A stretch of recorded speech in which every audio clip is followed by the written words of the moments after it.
So the recording has begun. This afternoon during the session, we will be looking at how we primarily collect data using Microsoft Forms. With Microsoft Forms, it's got lots of possibilities across every aspect of the school. Many people find it useful within admin roles. I found caretakers that find it extremely useful, but also teachers, leadership teams for engaging with parents and getting responses. It's far quicker and easier for somebody to click a few buttons as an option on a survey that's digital on their phone rather than filling in a piece of paper and returning it to school. And also from a GDPR point of view, it's a lot more secure. One of the things we're going to offer you this afternoon is an opportunity to become a certified MIE. What that means is you can become a Microsoft Innovative Educator.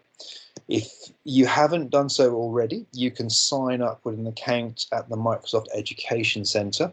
When you search online in a web browser, search Microsoft Education Center, and it will land on a page like the screenshot towards the right-hand side of the slide. Where the fingers are pointing in the top right-hand corner of my slide in the sign in button, if you already have an existing account, you can sign in. If you don't have an existing account, you can sign up with your school email address. And at the end of this session, I will give you a code to redeem. And automatically from attending this session and studying Microsoft Forms with me, you'll become a certified MIE and you'll get 1,000 points for the Microsoft Education Center. So I'm just going to give you a minute or two now to browse to the Microsoft Education Center and complete that sign up process so you're ready for redeeming your code at the end of the session.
Okay, we will continue on this afternoon. So I'll give you that code towards the end of the session. You can redeem it to become a certified MIE, and you'll be well on your way to starting to find various different courses on the Microsoft Education Center. And there's some really good courses on Forms, which I'll direct you to later on in the presentation. So if you have become a certified MIE, it's something you can either undertake for your own professional development. It's really useful to get a course where not only does it have written information, it's got screenshots, videos, it gives you other ideas how to use Microsoft Forms. So it's quite a handy place to go to, and Microsoft are constantly updating it. If you decide to become a certified MIE, as it says on the left-hand side, and you're really passionate about that, you can then apply to become an MIE expert. And that means that you would put together a portfolio of work in a SWAY, and then you submit that to Microsoft in the late spring, early summer. And then you could see at the end of that, if you are approved and you become a certified MIE, every single year's the MIE experts pass through, and if your successful application is processed, then you will be able to represent your school as an MIE expert and get to network with other MIE experts in the area. If you really want to take it further, you can look at becoming a showcase school. Normally that involves a leadership team in the school, but many schools find huge benefits from using Microsoft products like Forms. You can also develop yourself personally, so you can become an MIE trainer, or you can become an MIE master trainer, or a fellow. That means you are somebody that works in your school, but you outreach across other schools in the UK, and you support schools in how to discover the best practice in using Office 365 products. So as far as this afternoon is concerned, we are going to look at how to build a questionnaire form. We will also look at how to build a quiz form, because there's two different uses for forms. We'll then have a look at the data collection and analysis. We'll also explore how to share your form so other people can get access to it. And at the end, we will briefly discuss Forms Pro, and that's how to get into advanced functions. There'll be various points during the presentation where I pause. I'm quite happy to take questions. Also, if you pop them in the chat periodically, I will come back and pick them up and answer them. So we are going to say we're going to get started, and one of the first decisions you make when you get started is, am I making a questions form or am I using a quiz form?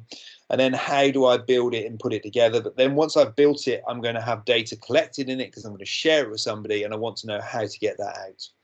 So I'm going to swap the sharing screen now and move over to a real form and let you see what this whole process looks like.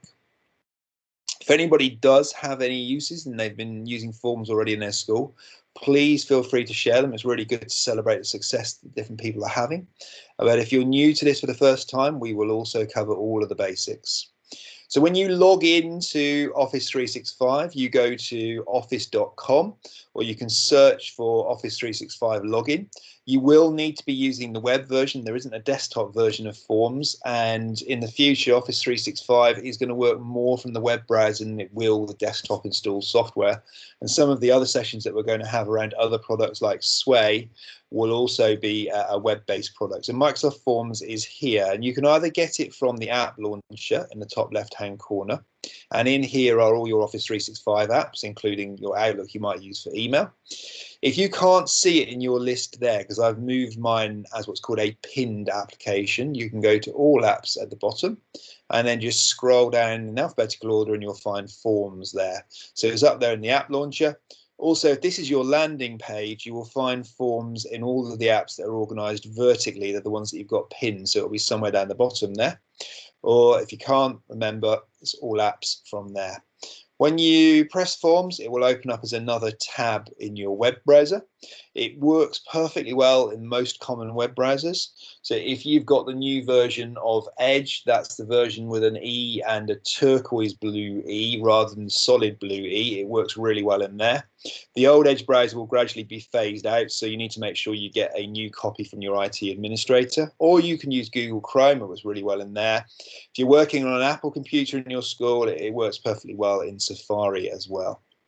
When you land in your Forms, depending on whether you've been using it previously or you've got other applications that have been using it previously, you may or may not find Forms already made. So I've been using Microsoft Teams, and in Teams I've been generating practice quizzes for maths, and those practice quizzes are stored here in your Forms, although you see them in Microsoft Teams. So this is an example of one that was generated from an exercise that I was using there, and they will all gradually stack up. You can't organize them in folders, so you need to make sure that you name them so you know exactly what you're looking at, and it makes it a lot easier to find them. Just as far as the orientation is concerned, you will land on your My Forms tab, as it's got the line there at the moment, and these are the forms that I have created. At the moment, I only have 3 in here. You could also have forms shared with you by other people. So if you go to the Shared with Me tab, if you have any shared, they'll appear there again as thumbnails. And you may be working on forms communally in groups that you've shared. If you haven't got any at the moment, you can either discover them, but you may get somebody creating a group form, adding you in as a contributor, and then that's where the group forms will live.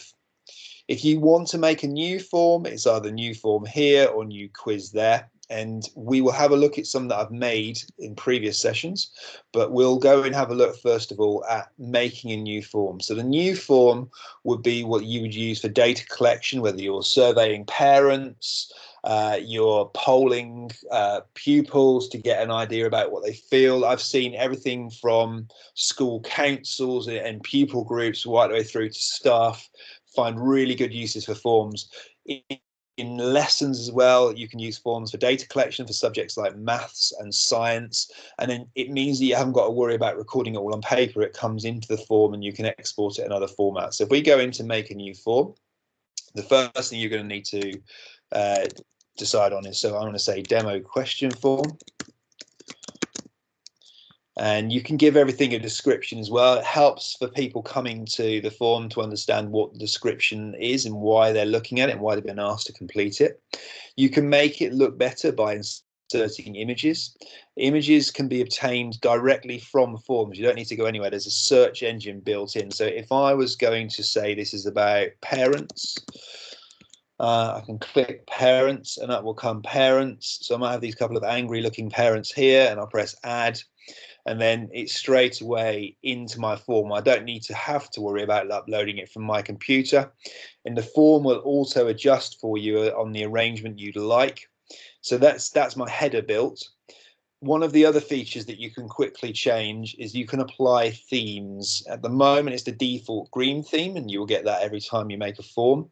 But you can in here apply other themes, or you can upload your own themes. So I could apply this theme here, and it will then apply a background, and that will also pull through for the person completing it. Or I can make a customized form where I can upload my own image. So it might be that I'm going to have parents again, so I'll have that image there and I'll add that in.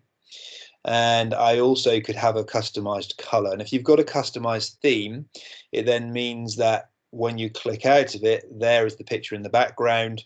In Microsoft, Forms will automatically scale that to fit the background and best suit the purpose you've got. After you've got all of that sorted, you can start adding your questions in. So you click add questions, and what you will soon get are the different types of questions: multiple choice, text-based, rating things in order. You can have a date question.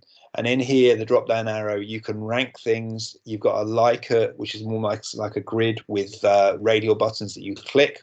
You can have files uploaded and submitted to you. You can get things scored, like on a dial. You can also add more than one section. So instead of your form being one huge section, which can often put people off when they come in, you can break it down into smaller sections. So you might have 3 smaller sections, and people find that far more palatable to work their way through 3 smaller sections rather than get presented with one huge section. So it might be 15 questions in total they're doing in batches of 5. But people respond more favorably to that than suddenly scrolling down a list of 15 questions and thinking, oh, I haven't got time to answer this. And it will count them through the sections, so it will guide them through, but you've got options there. You'll see down at the bottom, I've got recommended questions. So any questions that you've built previously, Forms tries to be smart, and it will then ask you if you want to reuse them again. And if you've already made them, it might be that it's a common question that you ask, such as what's your forename and surname, or what's your title, like Mr. and Mrs. And if they're here, it's nice, quick, easy. You just click on it and it will automatically pop it in. But for the purpose of demoing here, I'm going to choose choice. So in comes my question. So it might be, what time of day do you find your child is best prepared for learning?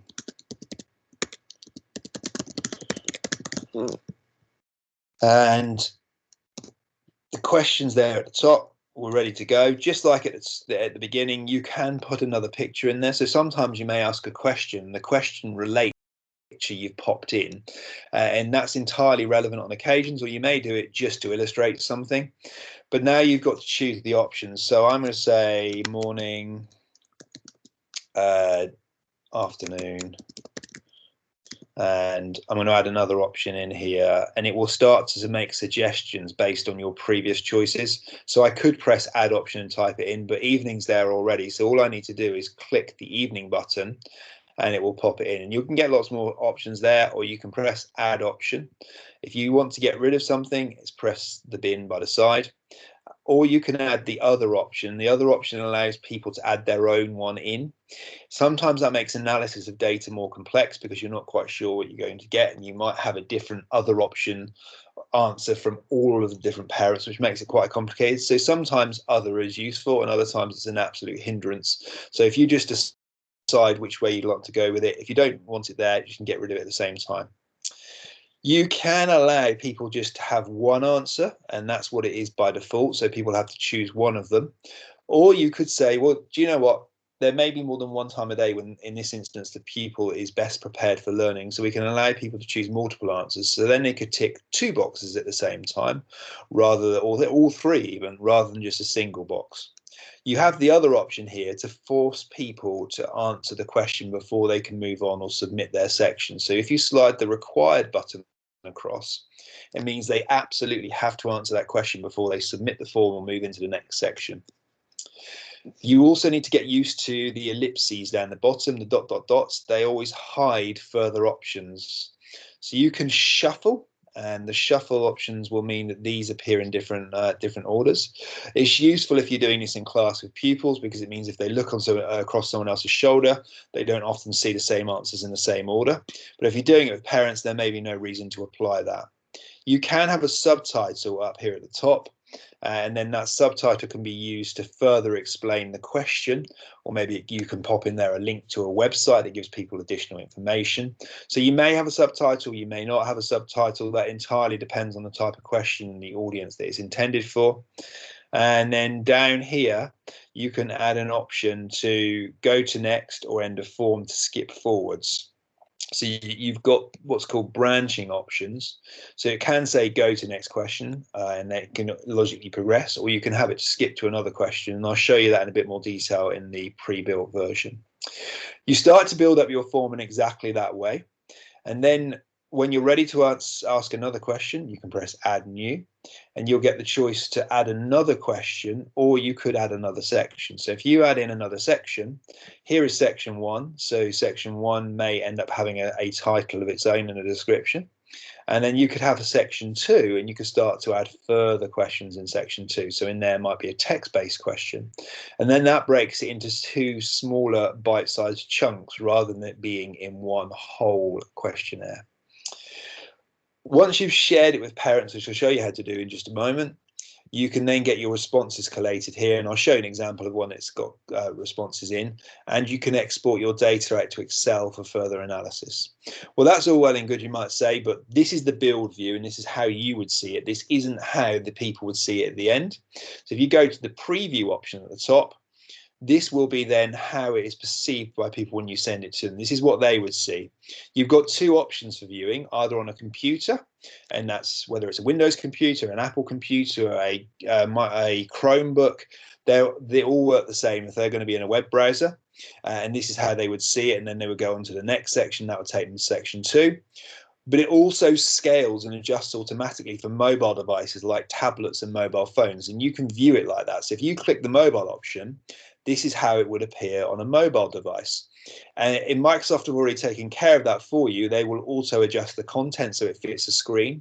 So depending on what your parents are using or what your pupils are using, it really doesn't matter, because the whole thing will auto adjust to take care of it for you. One of the other benefits of using forms is that you can adjust and tailor your form to the audience that you're trying to send it to. Up here, you will see what's called an Immersive Reader icon. For those people that have been on previous webinars with me, Immersive Reader is embedded across a lot of Office 365 applications and other non-Microsoft applications. But if you click that, you can change the view to make it more accessible. So what I have here now is a stripped back version of the form. It is still the form that we started with, but it's got rid of all the busyness around it, and it can be read to me then. So if I have a low literacy level, or I'm a parent that can't understand and read what you're being sent to me, I can have it read to me. So if I press the play button, Demo question form, it will read it out. I can also then adjust my preferences. So if I need a larger text font because I'm visually impaired, I can drag the size of the text up. I can increase spacing. I can change the font. So if Comic Sans is hard for me to read and I need it more of a traditional font, I could change it to Calibri. If I'm visually impaired and I need a green background, I can apply a green background and it's automatically taken care of for me. And then down the bottom, I can also change the formatting so it's in the original formatting, or it can be that the formatting is switched off. Other options that you've got available to you, it's quite useful if you're using this in lessons. You can have things highlighted like verbs and nouns. So they've got quite a few nouns here. That can be labeled up so you can see there's an N for noun, or it can be just color based and you can change the colors so you can switch the labels off. That's quite useful in a classroom. The bit that's really useful if you're sending this form maybe to parents outside of school or you're engaging with somebody else, you can enable things like picture dictionary. So if it's a pupil, you can have a picture of what you're clicking. So there's a form, you can have a single word read to you. You can also, if you've got children with dyslexia, you can use a line focus so that it just reads the current line and it doesn't show you any of the other text on screen. So it pairs it back and the line focus will shift as the program reads. But the really useful thing for engaging with either EAL pupils or parents that don't have English as their primary language, you can change the form into lots of different languages so that the parent can also adjust it from English. You can make it in English, but then they can change it into their native language. The languages available are growing all the time, and they won't necessarily cover every single language of parents or pupils that you have at the school, but they do cover quite a few. So once you've selected one, you can change it into Dutch, and you can either apply that by word or you can apply it to the whole document, and then it can read it in that native language. Just jumping out of there. And to get back to the editing form, you press back and you're back there in editing mode. If you'd like to share it, the share button is up here in the top corner and it works exactly the same way regardless. So you can choose some sharing options here. So it can be only people in your school organisation that respond. And if it was accidentally sent to somebody outside of your school and they tried to use the form, it would be of no use to them whatsoever. They couldn't submit it, they couldn't view it.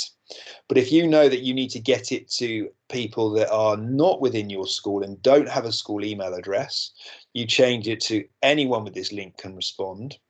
And then the link that you need to send them is here. So you can, if you wish, just copy it and you could paste it into another form. So it could go in an email, it could go into a short messaging service, it could go into a Microsoft team if you wanted pupils to come and answer this question as a survey for the school. So it might be your how do you travel to school survey that you do. Well, that could be done in forms and you could pop it into the class teams for each of the teachers, and then the teachers could open up the Microsoft form at the front and the pupils could come up and just enter their choices on the board, or they could open up on their own computer and they could do it from there. Another option you've got is for a QR code. This is really, again, quite useful in classrooms, or I've seen schools use this in reception areas, that they've popped up the QR code and they say to parents, well, scan this with your mobile phone. When you scan the QR code, it will automatically launch the form in the web browser on your device, and it takes you straight in, regardless of whether you've got an Office 365 account or not. If you've selected anyone can respond, and then you can just fill in and complete the form. So it's another way to get people into it quickly. And you can download a copy of that so you can get your big A4 poster or print it out around your classroom. You can also embed it into websites. So it sits quite nicely in lots of different website providers, and you can decide the size of the box you want. So at the moment, this is 640 by 480 pixels, but you can increase the size of that. So you could have 820 by 360. You copy that code and you embed it into your website, and then when you press publish on your website, it will have the form embedded so that people can go in and complete the form directly from your website. The other option is to email it to them.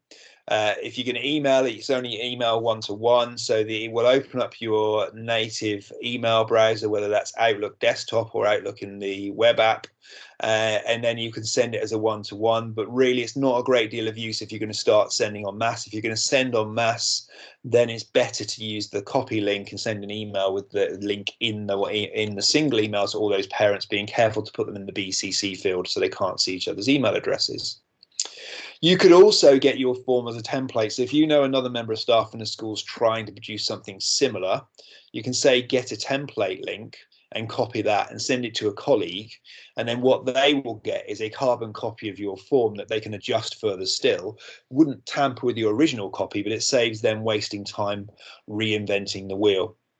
When I talked earlier at the very beginning about group forms, share to collaborate is exactly where you've got that here. So you can use other people in your Office 365 group. That means people that have an Office 365 account in your school.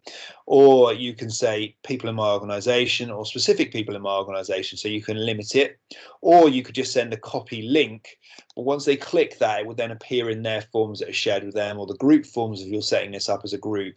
And that's how you can both have editing rights, or groups of you can have editing rights, so you can all go in and work on the same form at the same time. It doesn't have to be just one person using the same form.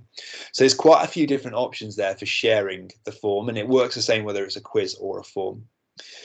Then you have on the ellipses more settings, and you've got multilingual in here. Multilingual means that you can change the language it displays in. So just like you could do that from Immersive Reader, you can do that from here too. So you can add in other languages. And if you needed to add in other languages to view it in, when people land on the form, they could then adjust it to their language. So we might say we want Dutch and German.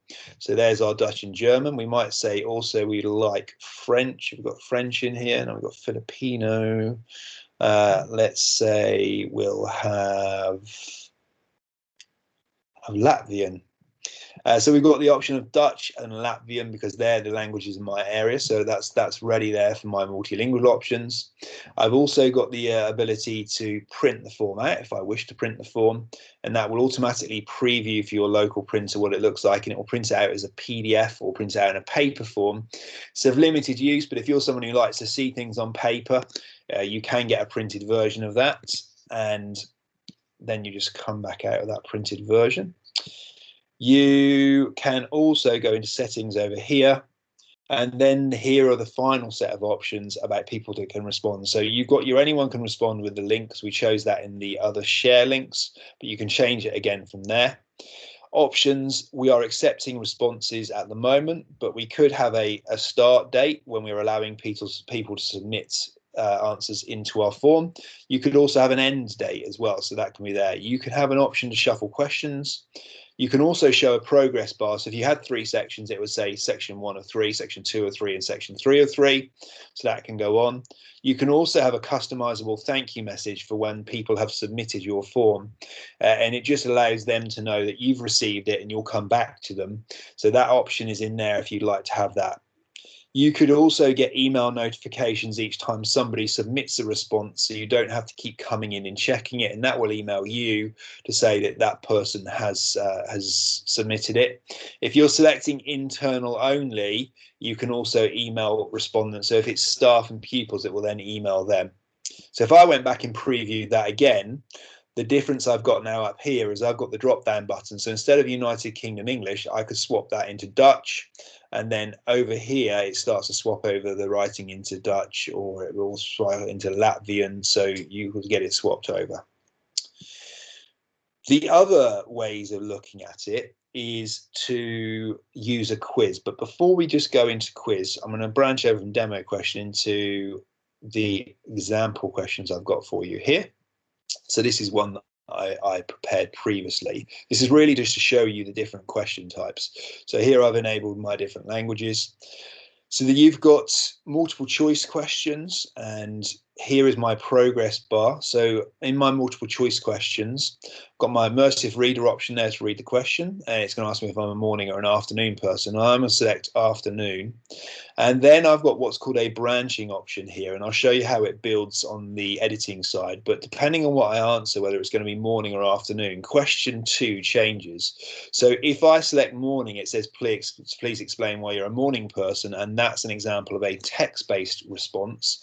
That's very open, and what you will get when you export the spreadsheet is a set of data that's just a box, and it can be a completely open response. It can be a bit harder to analyze in school, but sometimes you like that. If I selected afternoon, Question 2 automatically changes, and then I've got the give me the response about the afternoon, but that's a very short answer question example, whereas question 1 is a long answer question example, and you can put more text and characters into a long answer. So if you know you're just expecting a simple sentence or a couple of words, short answer like I'm showing you for afternoon. If you know you'd like quite a bit of information, you're expecting a paragraph, then make it long answer like the morning. Once they've selected that, you can continue through, and you've got then another type of text question there. You can have rating questions. So how did you find the questionnaire? And you can say, well, it's going to be 4 stars. You could also say, give me an example of when you're submitting this, or what date would you like to attend parents' evening, or what's your preferred date for meeting the teacher for a pastoral meeting, and you can select it. So I might select the 6th tomorrow. You could also have rating questions. So you might ask people to rate their lessons or rate the subjects of those pupils. I might say, well, look, maths is at the top, science is there, and I really don't like English, so I can reorder and rank my questions. Here are my rating questions. So I might say, look, if it's a pupil, I'm studying in science, biology, chemistry, and physics in the units that I'm studying across the year. And I might want you to self-assess where you think you are with your progress in the year. So I might say, well, I think I'm at mastery level for biology. I'm emerging for chemistry, and I'm expected for physics. The net promoter score, which is like the dial, you can say, well, where do you think you are? So how likely are you to try something new today? I think I'm pretty positive about that. So I'll put 9, and you can label it up underneath as to what your labels represent the scale to be. And here is where I could upload a file. So if I wish to get a file sent back to me, maybe you're saying to parents, could you complete this form? They can upload and respond and send you a file back. And what you can do is decide on the file size that comes back in, so you can limit it. So here my file size is a limit of 100 megabytes because I don't want a lot. And then that will go into your OneDrive. Your OneDrive is like your personal storage area in the cloud in Office 365. And you can just pick up those files that have been submitted to you. So it says here on section 1 of 2, I'm going to go to the next section. Section 2 is about future developments. And do you know what? The careless person who built this form hasn't put a question in. So I'm just going to press submit. And there I've got my thank you message. Thanks for that. Your response was submitted. And I've allowed my people to submit another response, but you can turn that off so they can only submit a response once. And then I'm going to go back. And over here now, it says that I've got 3 responses. So the view that you would get is very different from the person submitting it. It says here I've got 3 responses, average time to complete that. The status of my form is active and accepting more responses. I can view the results individually, so I can scroll them. That's respondent 1, respondent 2, respondent 3, which all happen to be me when I've been submitting my responses. I can come back out of the individual view where I've viewed results, and I can see a summary view where it gives you the mean of all that data, and it displays it in things like pie charts or text forms. And there's a response about I only get out of bed late. There's my rating, so I'm just over 4 stars, nudging into 5 stars. Gives me the date that those responses were submitted in the times and dates I want. Also gives me the ranking questions there, and that's for the science ones. It tells me on a bar diagram there about what I'm emerging expected. Here's my barometer and my dial of how much I think I'm likely to try something new today. And so far I've got absolutely no upload responses. So that's there. And if I want to get that data out, all I do is I press open in Excel, and you'll get an Excel spreadsheet where across each column on the spreadsheet will be each question. Down the left-hand side will either be the name of the recipient, the submitter, the email address, or if you're doing it anonymously, it will just be the time they submitted. And then you can do some further analysis if you wish beyond what you get presented in the Microsoft form. So that is forms for questions. And the only thing I haven't shown you is the branching options. So in here, we got different second questions depending on what I stipulated when I answered morning or afternoon. If you go to the ... dots, you can do something called add branching. If you go to add branching, I can then say, well, if the person answering says morning, I can go to a certain question. If the person says afternoon, I can go to another question. And what you get is a drop-down box on the side, and you decide which question they jump to depending on their answer to the current question. So I've said question 2, describe whether you're a morning person, or question 3, decide whether you're an afternoon person, if I select afternoon. And once you've got your branching sorted out, you press back, and then this little icon up here means that there's branching active in this question there. So it's there and it's locked in for you. At the moment I've got sections, but I haven't titled up my sections, so you can then title up your sections and give it pictures in the same way. And it's really up to you then how you build that form. And remember, you can always go in and preview it every single time and you get a feel for what that looks like. And if you want to see it mobile, it's there as well in the same way. And if you finish with that, you can go back to the editing view. To get back to the forms that you've picked up in the first place, you click the word forms in the top left-hand corner. And the other type of form you can make is a quiz. This is really meant for teaching and learning in school. I use these quite a bit when I'm teaching in the classroom. So if I go in here, I've got a demo of an example quiz that I'd use with pupils. So you can see in here, there's a question there about maths. So this is a bit of a STEM quiz. I've chosen my theme, I've put my background in, and I've got some options here about what is an obtuse angle. So there's two ways of doing it. It's going to be less or more than 90 degrees. You can signify which one is the correct answer by pressing the tick there. So when the pupils come to answer the quiz in class, you haven't got to worry about telling them what the answers are or marking it for them, because you've selected the correct answer in advance. You could also have a message with that too. So when they select the correct answer, they get a message to go in, and that message here might be please visit the maths lesson from yesterday, and that will then help them look at in their book where they did some work on angles, and they can revisit that to come back and reattempt the quiz. So there's lots of ways you could do that. You could also put links into websites so that if a pupil gets an answer incorrect, as well as it telling them they didn't get it correct or they got it correct, they could either have an extension activity to go and try something else, so they've automatically got that extension activity from the form, or if they haven't been successful, it might be something that's going to support them in coming to the correct answer and help them on their journey to the correct answer, and they go visit a website for that. It might be they use it for an activity to do that links to what the question is, but you just want to extend it for them. So here I've made that required. You could also have it as multiple choice answers. So instead of it being tick radial boxes, that's what those circles are, you could have them as drop down boxes. You can also, when those dots are, pick up an answer and you can drag them around and you can reorder them. So it doesn't have to be that they're there in the same order.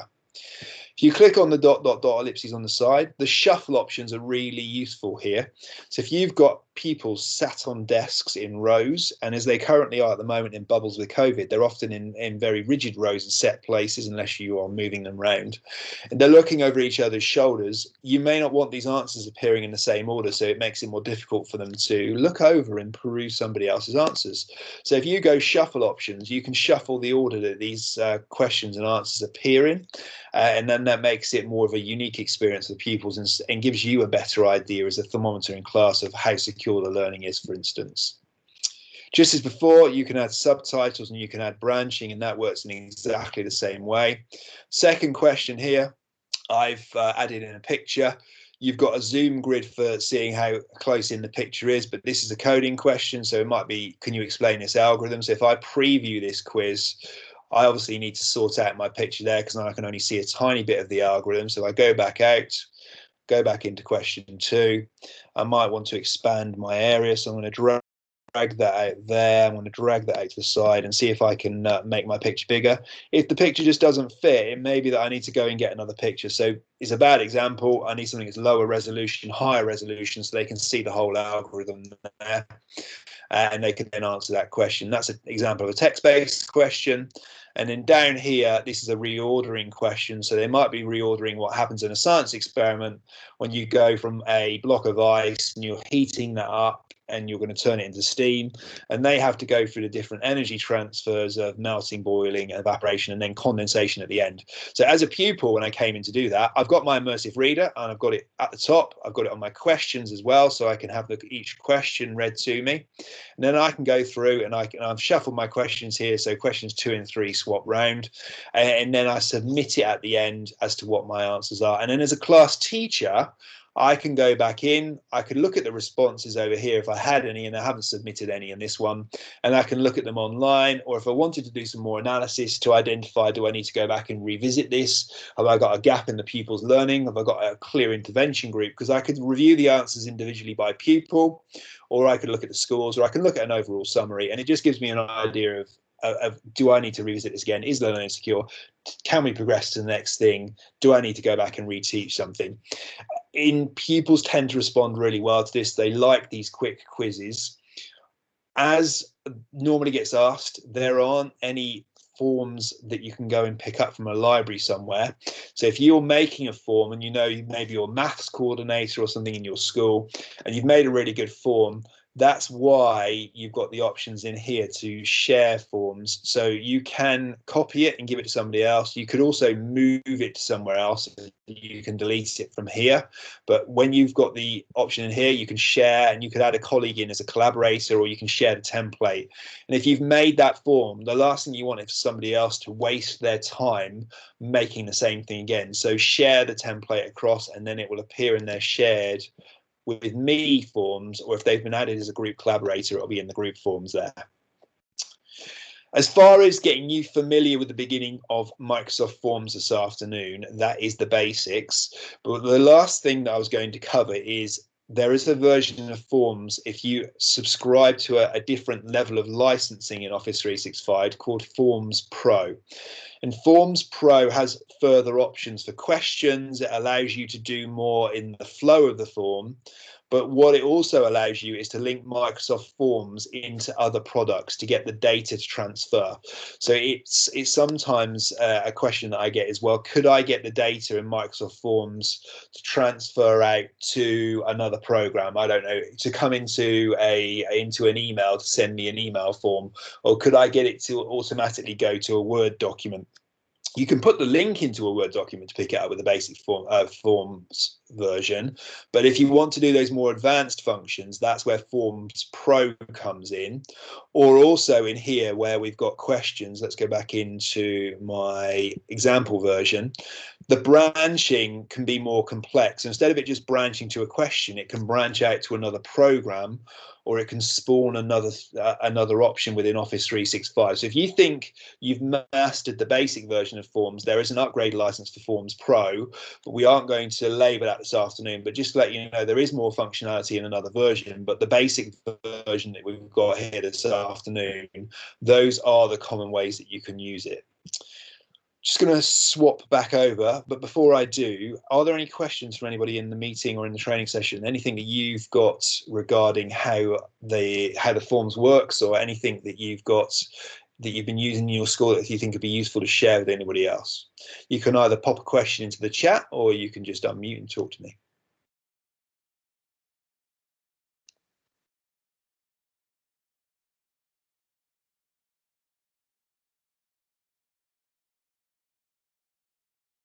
No other questions? Okay, I'll swap back to the presentation in a moment. So I promised you that you could become an MIE or a certified MIE from this afternoon. So we will get to that in just a moment. I mentioned the Microsoft Education Centre where you've created your account, hopefully. There are two really good forms, training courses in there. One is called Data Collection and Assessment in Forms, and that's something that if you need to train other staff in the school, it's what's called staff-led training. So it gives you the training materials and will enable you to deliver a session similar to the one that I've been doing this afternoon. If you want to look at how to use forms in the classroom with quizzes, you could also undertake a course called Creating Authentic Assessments Using Forms. But you've got two very useful resources there as well. You've got the Forms Help and Learning Centre, which is at support.office.com/EnglishGB forms. Or you could look at creating a form in Microsoft Forms, and if you literally put into a search engine creating a form in Microsoft Forms, you will get the article there in the link at the bottom. Moving forwards, This is the second session in the what's called the ISI program. So we're looking at how we go beyond the beginnings of using Office 365. The next one will be Microsoft Learning Tools, and we'll dip into things such as the accessibility tools we looked at there and how they're embedded across, but other tools as well. We've got another session coming up on Microsoft Sway, and then the final one is going to be on Minecraft Education Edition. And through to the bit of getting you to become a certified MIE this afternoon. If you're logged into the Microsoft Education Center and you go to the top right hand corner as it shows in the left screenshot and you click your name, you'll see a box that's circled there in blue that says redeem code. If you press that, you'll get the pop-up that you see on the right hand side of the screen. And then if you enter the code that's at the top, T-MLB3FBC20, it will become a certified MIE qualification for you to prove that you've been to this afternoon's session and you've attended, and it will award you 1,000 points for Microsoft. So while you do that, I will just ask if there are any other questions, and I'm also going to stop the recording at that point.